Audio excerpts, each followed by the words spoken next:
Existe um sobrenome que carrega dentro de si a memória de uma das maiores migrações forçadas da história europeia. Um nome que cruzou o Atlântico não por ambição, não por aventura, mas por sobrevivência. E hoje, esse mesmo sobrenome está espalhado por cidades do interior do Nordeste que a maioria dos brasileiros nunca ouviu falar. Em alguns desses lugares, quase metade da população compartilha a mesma raiz familiar, sem saber exatamente de onde ela veio. Esse sobrenome é Farias, mas ele não está sozinho nessa história. Hoje você vai descobrir 10 sobrenomes que ajudaram a construir o Nordeste colonial. Um Nordeste que a maioria dos livros didáticos nunca mostrou. Um Nordeste de engenhos fumegantes, sertões implacáveis, guerras esquecidas, alianças improváveis entre portugueses e indígenas, e de famílias que sobreviveram às secas, à Inquisição e a invasões estrangeiras para que você, hoje, pudesse existir. Se você assiste pelo televisor, como a maioria do nosso público, saiba que o simples gesto de compartilhar esse vídeo com alguém de sua família ou de indicar nosso canal a um amigo é o que mantém essa história viva. Cada inscrição, cada compartilhamento chega até nós como combustível. E é isso que nos permite continuar desenterrando o Brasil que ninguém contou. Imagine uma pequena vila no litoral português no final do século XV. Há famílias que não pertencem exatamente àquele mundo. Mantêm costumes diferentes, uma fé diferente, um modo de viver que a Igreja de Roma nunca aceitou completamente. Com a instauração da Inquisição Portuguesa e os decretos de expulsão e conversão forçada de judeus, essas famílias enfrentaram uma escolha brutal. Poderiam converter-se e perder sua identidade. Poderiam fugir para onde o braço longo de Lisboa ainda não chegasse. Ou poderiam ser julgadas, confiscados seus bens e, em casos extremos, queimadas em praça pública nos rituais que os portugueses chamavam de Auto da Fé. Muitas dessas famílias escolheram o Brasil. E algumas delas trouxeram consigo um sobrenome que deriva, segundo pesquisadores genealógicos, do latim fábrica, relacionado à atividade artesanal, ou, em outra linha de pesquisa, do galego antigo ligado a terras de cultivo. Um sobrenome que, ao cruzar o Atlântico, passou a ser pronunciado de uma forma aqui, de outra ali, e que, nos sertões do Ceará, da Paraíba e de Pernambuco, ganhou um S no final que não existia na versão original. Esse sobrenome é Farias. Há registros genealógicos que sugerem que famílias chamadas de Faria chegaram ao Brasil ainda no século XVI, estabelecendo-se inicialmente no litoral pernambucano e avançando progressivamente para o interior. O sertão, para muitos desses grupos, não era apenas terra de oportunidade, era distância estratégica. Quanto mais longe de Recife e de Olinda, onde os inquisidores realizavam suas visitações, menor a probabilidade de ser denunciado. Há registros históricos de que a primeira grande visita da Inquisição ao Brasil, realizada pelo inquisidor Heitor Furtado de Mendonça em 1591 e 1592, gerou uma onda de fuga para o interior que contribuiu para o avanço da colonização do sertão nordestino. O paradoxo é imenso. Famílias perseguidas por sua fé acabaram se tornando, involuntariamente, pioneiras do desbravamento do interior do Nordeste. Sem a pressão da Inquisição, talvez o sertão da Paraíba e do Rio Grande do Norte tivesse sido colonizado décadas mais tarde. Algumas dessas famílias instalaram-se nas proximidades do rio Jaguaribe, no atual Ceará, onde, segundo hipóteses genealógicas, fundaram as primeiras fazendas de gado daquela região. Outras subiram o rio São Francisco rumo ao interior da Bahia. O S, que transformou Faria em Farias, não foi acidente. Era comum no Nordeste colonial que sobrenomes perdessem ou ganhassem letras, dependendo do padre ou do escrivão que lavrava o registro. Um único batismo registrado de forma levemente diferente poderia gerar décadas de confusão genealógica. Assim nasceu a bifurcação entre Faria e Farias, dois ramos que em muitos casos compartilham o mesmo tronco original, separados apenas por uma letra e por um momento de distração clerical. Segundo dados do IBGE, Farias é hoje um dos sobrenomes mais comuns no Ceará, em Pernambuco e na Bahia, Em alguns municípios do Cariri cearense, como Crato e Juazeiro do Norte, o sobrenome aparece em porção tão expressiva dos registros locais que pesquisadores genealógicos identificaram mais de 6 ramos familiares distintos que chegaram independentemente à região, todos sob o mesmo nome. Mas como alguém se torna o patriarca de toda uma civilização? Como um único homem pode gerar tamanha descendência que, séculos depois, parte significativa dos nordestinos carregue seu sangue sem saber? Em 1535, desembarcou em Pernambuco um homem chamado Jerônimo de Albuquerque. Não era qualquer colonizador. Era sobrinho do lendário vice-rei da Índia, Afonso de Albuquerque, o mesmo que conquistou Goa e Malaca para Portugal. Jerônimo veio como administrador da capitania, ao lado de sua irmã Brites, casada com o donatário Duarte Coelho Pereira. O que aconteceu com Jerônimo nos primeiros anos em Pernambuco seria suficiente para encher 10 romances.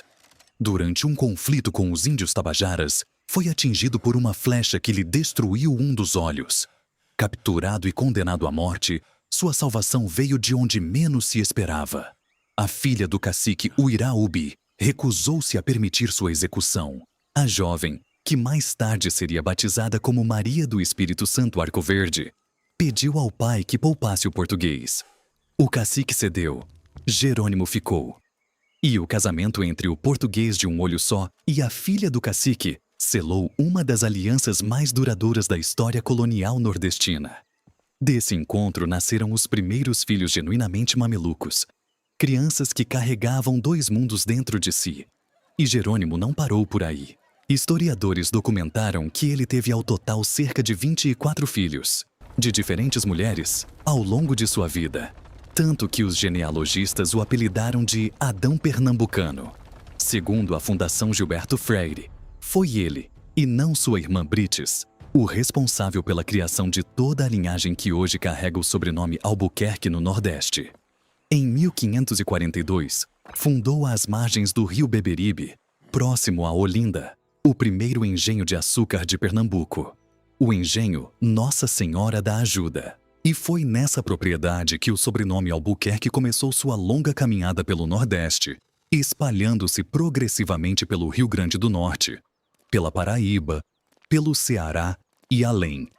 A palavra Albuquerque vem do latim alba quercus, que significa carvalho branco, uma referência à vila portuguesa de Albuquerque, de onde a família originalmente provinha. E é uma das ironias mais belas da história que um nome que evoca uma árvore robusta de folhas brancas tenha encontrado sua maior expressão num território de sol implacável, de caatinga e de mandacaru. E por falar em alianças improváveis, você já imaginou um descendente da família que produziu Guido Cavalcanti, o grande poeta florentino amigo de Dante Alighieri, estabelecendo-se no meio dos engenhos pernambucanos, em algum momento ao redor do ano 1560. Chegou ao Nordeste um italiano chamado Filippo Cavalcanti. Ele vinha de Florença carregando uma patente de nobreza assinada pelo próprio Cosimo de Médici, praticamente o rei da República Florentina, e tinha motivos claros para deixar a Itália. O clima político instável, onde disputas entre facções tornavam a vida de certas famílias progressivamente arriscada. Filippo cruzou Portugal e depois o Atlântico. Em Pernambuco, casou-se com Catarina de Albuquerque, filha do próprio Jerônimo de Albuquerque. O torto. A união entre o nobre florentino e a filha do Adão pernambucano foi mais do que um casamento. Foi a fusão de 2 das famílias mais poderosas do Nordeste colonial numa única linhagem. Catarina e Filippo tiveram 11 filhos. E esses filhos geraram uma descendência que se espalhou com velocidade impressionante por Pernambuco, Alagoas, Paraíba e além. Segundo o genealogista Fábio Arruda de Lima, por razões ainda debatidas pelos pesquisadores, foi o sobrenome Cavalcanti, e não o Albuquerque, que prevaleceu nas gerações seguintes, tornando-se com o tempo uma das maiores famílias do Brasil. Uma rua em Florença, a Via Cavalcanti, é hoje a única lembrança material da família no continente que ela deixou para trás. No Nordeste, os Cavalcantes deixaram engenhos, igrejas, cidades inteiras. No sertão do Ceará, onde o sobrenome chegou gerações mais tarde, Era comum que os cavalcantes fossem simultaneamente proprietários de terra, chefes políticos locais e padrinhos de batismo de metade da comunidade, criando redes de compadrio que tornavam impossível separar o poder familiar do poder político. O sobrenome carrega até hoje as duas grafias, Cavalcante e Cavalcante, e a diferença não é apenas ortográfica. Trata-se, na maioria dos casos, de escolhas feitas por escrivães coloniais que registravam o nome ao ouvido, adaptando a pronúncia italiana ao sotaque português. Um único fonema perpetuou por séculos o que parecia ser famílias distintas, mas que, na verdade, compartilhavam a mesma raiz florentina. Existe um sobrenome cujo próprio significado conta a história do Nordeste colonial melhor do que qualquer livro. O sobrenome Bezerra chegou ao Brasil na mesma frota que trouxe Duarte Coelho para Pernambuco em 1535. Antônio Bezerra Felpa de Barbuda desembarcou com sua família e se instalou nas redondezas de Olinda. Um de seus filhos, Domingos Bezerra, nascido em 1526, é considerado o fundador dos Bezerras brasileiros, ao casar com uma moça de Olinda em 1567, conforme registros levantados pelo Monsenhor Severino Bezerra, em sua genealogia da família Bezerra, de 1989. O nome, derivado do português Bezerra, a fêmea jovem do gado bovino, não é coincidência com a trajetória que se seguiu. A família Bezerra tornou-se profundamente ligada à pecuária sertaneja. À medida que os engenhos do litoral expandiam seus currais para o interior em busca de terras de pasto, os Bezerras avançaram junto, instalando-se no agreste e no sertão do Rio Grande do Norte, da Paraíba e do Ceará. Mas há um dado surpreendente. Uma parte dos Bezerras nordestinos pode ter origem em cristãos novos, judeus convertidos à força, que adotaram o nome como estratégia de camuflagem social.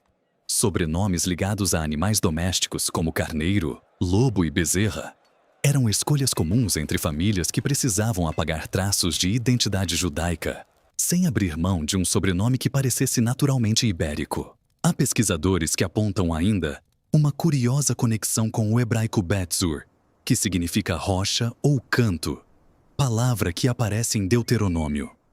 São hipóteses que permanecem no campo da especulação genealógica, sem confirmação documental definitiva, mas que revelam a profundidade dos mistérios que sobrenomes aparentemente simples podem esconder. O que é documentado com firmeza é o legado político da família. Ramos como os Bezerra de Menezes, os Bezerra Cavalcante e os Bezerra de Araújo produziram figuras que dominaram a política nordestina por gerações. E o nome que começou ligado à pecuária tornou-se sinônimo de poder fundiário no sertão. Existe um sobrenome no Nordeste que soa profundamente estrangeiro. Quando você encontra alguém chamado Holanda no interior do Ceará ou da Paraíba, pode parecer um equívoco geográfico. Mas a história por trás desse sobrenome é uma das mais extraordinárias de todo o período colonial. No início do século XVI, chegou a Pernambuco um mercador nascido em Utrecht, na atual Holanda, chamado Arnold Florence Boeyens van Holland. Aqui, passou a ser conhecido como Arnau de Holanda. Tornou-se senhor de engenho na capitania e casou-se com Brites Mendes de Vasconcelos, uma mulher cuja história é ainda mais intrigante. Nascida em Lisboa, na corte portuguesa, filha de cristãos novos condenados pela Inquisição, Brites foi, segundo registros históricos levantados por genealogistas, pessoalmente protegida pela rainha Catarina e enviada ao Brasil sob os cuidados do governador, com a instrução de que lhe fosse arranjado um bom casamento. O mercador holandês foi a escolha. Do casamento entre o comerciante de Utrecht e a cristã nova portuguesa, nasceu uma família que tomou o nome do pai como sobrenome, de Holanda. Vários dos filhos e netos aparecem como depoentes na primeira visita da Inquisição ao Brasil, em decorrência da proximidade da família com a portuguesa Branca Dias, considerada praticante do judaísmo em segredo. A teia de relações entre os holandas e os cristãos novos de Pernambuco está documentada em registros inquisitoriais que atravessam décadas. E então chegamos à ironia histórica mais perturbadora do Nordeste colonial.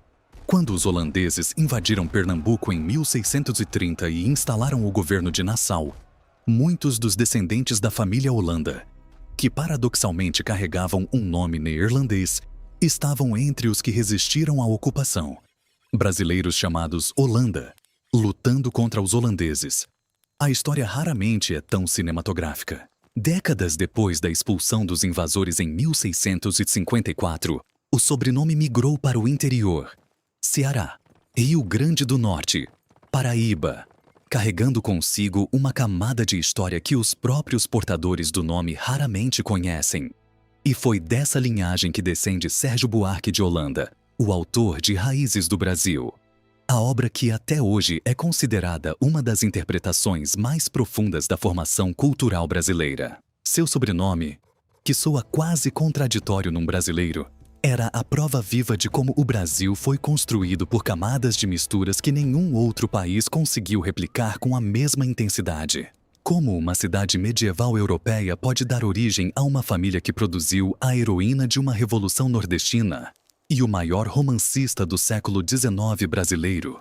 A resposta começa em Alenquer, nos arredores de Lisboa, uma vila cujo nome vem do germânico Alan e Kerk, referência às tribos alanas de origem iraniana que varreram a Península Ibérica no século V e ao castelo que ali construíram. Alenquer era, portanto, a Fortaleza dos Alanos, um nome com 2 milênios de história comprimidos em suas 2 sílabas. 3 irmãos de sobrenome Alenquer saíram de Portugal na primeira metade do século XVIII e chegaram ao Nordeste. O mais famoso deles, Leonel de Alenquer Rego, instalou-se no sertão de Pernambuco, fundando a Fazenda Caiçara às margens do Riacho da Brígida, numa região que se tornaria a cidade de Exu, Pernambuco. Ali, arrendaram terras da Casa da Torre de Garcia Dávila, a grande entidade latifundiária baiana que controlava imensos territórios nordestinos, e avançaram pelo Agreste, estabelecendo alianças com tribos indígenas locais. Uma delas, a tribo Ansu, foi homenageada na nomenclatura da cidade que cresceu naquele território. Segundo registros citados pela Wikipédia, o nome sofreu uma simplificação fonética ao longo das gerações, de Alenquer para Alencar, numa mudança que o português brasileiro aplica com naturalidade a nomes de origem estrangeira. Da linhagem de Leonel, surgiu Bárbara Pereira de Alencar, nascida em Caiçara, Pernambuco, e batizada em Exu. Conhecida como a heroína do Ceará, Bárbara participou ativamente das revoluções de 1817 e de 1824, quando o Nordeste tentou instaurar uma confederação republicana. Foi presa e passou anos encarcerada por defender ideais que a coroa considerava sediciosos. Numa época em que mulheres raramente apareciam em qualquer registro histórico que não fosse uma certidão de batismo ou de casamento. Da mesma linhagem nasceu José Martiniano de Alencar, o escritor que em obras como Iracema e o Guarani criou o que muitos consideram a identidade literária do Brasil. É notável que o homem que colocou os indígenas no centro da narrativa nacional fosse descendente de uma família que, 3 gerações antes, havia travado conflitos e selado alianças com essas mesmas populações no sertão pernambucano. A literatura de Alencar não era apenas invenção. Era, em alguma medida, memória familiar transformada em arte. Há sobrenomes que chegaram ao Brasil carregando a memória de pedras pré-históricas. O sobrenome Dantas deriva de uma localidade portuguesa chamada Antas, no antigo território de Coura, no norte de Portugal. Segundo estudos levantados pela plataforma Guarda-Chuva Educação, o termo tem raízes no latim antai, relacionado a estruturas arquitetônicas de sustentação e também a monumentos megalíticos. As antas, que são os dólmens pré-históricos abundantes no norte de Portugal. Famílias que habitavam as proximidades desses monumentos passaram a ser chamadas de antas, que com o tempo virou Dantas e finalmente Dantas. No Rio Grande do Norte e na Paraíba, o sobrenome tornou-se ao longo do período colonial profundamente associado ao sertão e à pecuária. As fazendas da família espalhavam-se pela bacia do Seridó, a região de serras e caatingas que ocupa o coração do Rio Grande do Norte e o interior da Paraíba. Era um território de gado e de secas cíclicas, onde as famílias Dantas aprenderam ao longo de gerações a conviver com a imprevisibilidade do clima nordestino. O que diferencia os Dantas de outras famílias coloniais é a profundidade com que o sobrenome se entrelaçou com o poder local. A estrutura das famílias sertanejas, onde o proprietário de terra era simultaneamente chefe político, juiz informal e padrinho espiritual de toda a comunidade, gerou a forma de poder que os historiadores chamam de coronelismo. E os Dantas foram, em diversas regiões, protagonistas desse sistema. Registros genealógicos da região do Seridó mostram ramos da família ramificando-se ainda no século XVIII, com casamentos cruzados entre os Dantas e as famílias Medeiros, Araújo e Nascimento, todas igualmente enraizadas no sertão. Nesses cruzamentos nasce a tapeçaria genealógica do interior nordestino, onde as fronteiras entre as famílias se dissolvem em gerações de compadrio e parentesco. Existe um sobrenome que soa como o próprio mar, que carrega em suas vogais a memória das costas galego-portuguesas, onde homens viviam de pescar e navegar, mas que, paradoxalmente, floresceu no coração seco do sertão nordestino, longe de qualquer praia. O sobrenome Marinho vem do latim marinus, relacionado ao mar, ao marítimo. Seus primeiros registros documentados datam do século XII, em documentos da Galícia, no norte da Espanha. A família teria se originado em torno de um cavaleiro medieval chamado de Frojão, que habitava na região de Valadares, numa propriedade conhecida como Torre dos Marinhos, e cujos descendentes passaram a se identificar pelo nome do lugar onde viviam, ligado ao mar. O sobrenome chegou ao Brasil com a colonização portuguesa e instalou-se inicialmente no litoral. No Nordeste, famílias Marinho aparecem nos registros coloniais de Pernambuco já no século XVII e avançam progressivamente para o interior, Ceará, Rio Grande do Norte, Paraíba, seguindo as mesmas rotas de gado que outras famílias coloniais percorreram. Há algo profundamente revelador nessa trajetória. Um sobrenome não precisava descrever o que você fazia. Descrevia de onde você vinha. E o que você fazia no Novo Mundo era frequentemente o oposto do que seus antepassados conheciam. Famílias de marinheiros tornavam-se criadores de gado. Famílias de ferreiros tornavam-se proprietários de engenho. A terra nordestina transformava as pessoas com uma velocidade que a Europa não permitia. No sertão, o sobrenome Marinho encontrou-se com o mundo da caatinga, dos vaqueiros e dos currais. E ali se enraizou com a mesma solidez com que as árvores de umbuzeiro se prendem ao solo ressecado.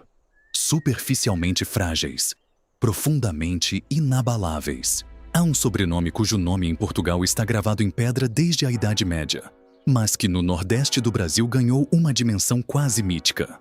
O sobrenome Araújo é de origem galego-portuguesa, ligado a um topônimo do norte de Portugal. Uma daquelas localidades cujo nome ficou associado a famílias que ali viveram por tempo suficiente para incorporá-lo como identidade. No Nordeste colonial, os araújos aparecem nos registros de Pernambuco ainda no século XVI, mas foi sua expansão para o sertão, especialmente para a região de Cabrobó, às margens do Rio São Francisco, que marcou profundamente a presença desse sobrenome no interior nordestino. Segundo registros levantados no blog Selo 144, as famílias Araújo fixaram-se principalmente em Cabrobó e em outras cidades do sertão pernambucano, de onde ramificações progressivamente alcançaram os estados vizinhos.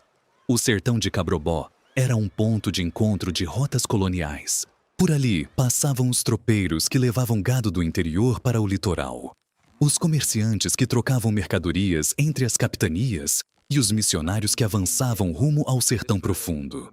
As famílias que se instalaram nesse entroncamento de caminhos não ficaram estáticas. Elas se movimentaram junto com o Brasil, carregando o sobrenome para novos territórios a cada geração. É durante o governo de Nassau, entre 1630 e 1654, que a história dos araújos nordestinos ganha uma camada extra de complexidade. Com a expulsão dos holandeses, as famílias que tinham resistido à ocupação foram recompensadas com sesmarias, as doações de terra da coroa portuguesa. As que haviam colaborado com o governo estrangeiro enfrentaram perseguição. Navegar nessa divisão foi, para muitas famílias nordestinas, Uma questão de sobrevivência que moldou não apenas o destino das pessoas, mas a própria distribuição de terras que até hoje estrutura o Nordeste rural. O que todos esses sobrenomes têm em comum não é a origem, é o destino. Farias veio de famílias que fugiram da Inquisição e encontraram no sertão uma liberdade improvável. Albuquerque veio da nobreza portuguesa e se reinventou numa aliança com os tabajaras que chocaria qualquer europeu do século XVI. Cavalcante cruzou o Atlântico com uma patente de nobreza florentina e se tornou o núcleo da maior família do Nordeste. Bezerra chegou com o primeiro donatário e construiu um império de gado e de poder político que durou séculos. Holanda carregou um nome neerlandês num Brasil que lutava contra a Holanda. Alencar desceu de guerreiros medievais alanos e produziu a heroína de uma revolução e o maior romancista do Brasil. Dantas trouxe do norte de Portugal a memória de monumentos pré-históricos e os transformou em fazendas de sertão.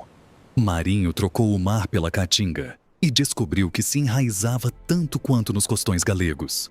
Araújo instalou-se no entroncamento dos caminhos do sertão e de lá não saiu mais. Cada um desses sobrenomes sobreviveu a naufrágios, a inquisições, a secas, a guerras, a invasões estrangeiras e a 5 séculos de esquecimento institucional. E quando alguém afirma que sobrenome é apenas nome, apenas uma forma de identificação burocrática, basta lembrar que cada um desses nomes carrega dentro de si uma decisão tomada num momento de crise. Uma fuga, uma aliança, um casamento improvável entre mundos que jamais deveriam ter se encontrado. Uma criança batizada às pressas por um padre que escreveu o nome errado e, sem saber, criou um ramo familiar que existiria por séculos. Os sobrenomes do Nordeste colonial são o Nordeste em si, em toda a sua contradição, em toda a sua beleza rude, em toda a sua capacidade improvável de sobreviver. E se o seu sobrenome está nessa lista, ou se você conhece alguém cujo nome vem desse chão de terra vermelha, compartilhe essa história, porque há uma boa chance de que ela seja, em alguma medida, a sua própria história.